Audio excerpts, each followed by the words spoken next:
Medyo tumaas na nga ang presyo ng petrol dito sa Australia, pero itong kamay at paa ko nakangati pa rin, gusto pa rin mag-drive. Kaya nag-short trip na tayo ngayon at dito tayo napadpad sa may countryside. At ito ang aming mga nakita. Tanungin mo, may grapes po ba? May nagtatrabaho. May nagtatrabaho. Parang may nakalagay na potatoes. Potato? Sa ano box? Ano nakalagay? Potato. Ay, potato. Uy, babe, may nagtatrabaho. Parelia premium potatoes. Potato ano yun? Ayan o. Mga inararo na potato yan. May punta ka dyan, may mga ano yan, may mga potato pa yan. Hindi yan, hindi siguro. Ay, Inararo.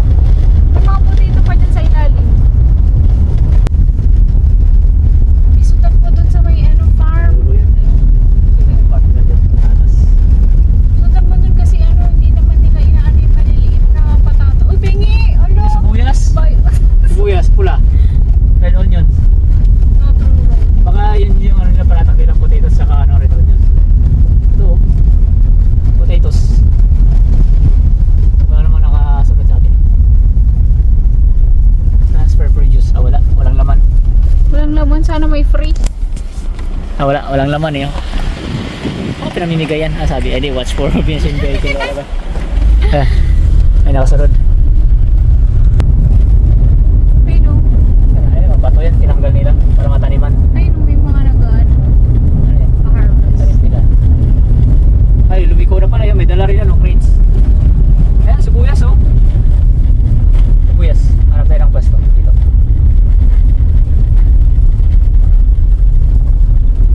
Ayan, oh, sibuyas.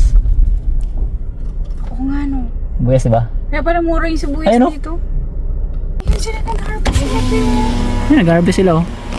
Yun ang kagandaan dito sa Australia, guys. Pag random lang yung road trip mo. Saan kayo papasok? Saan kayo liliko? Kaya ma-discover kayo ng mga kung ano-ano. Like, akala namin doon, winery lang. Meron palang patatasan dito at saka sibuyas. Punta pa tayo doon. Tignan natin kung anong meron doon.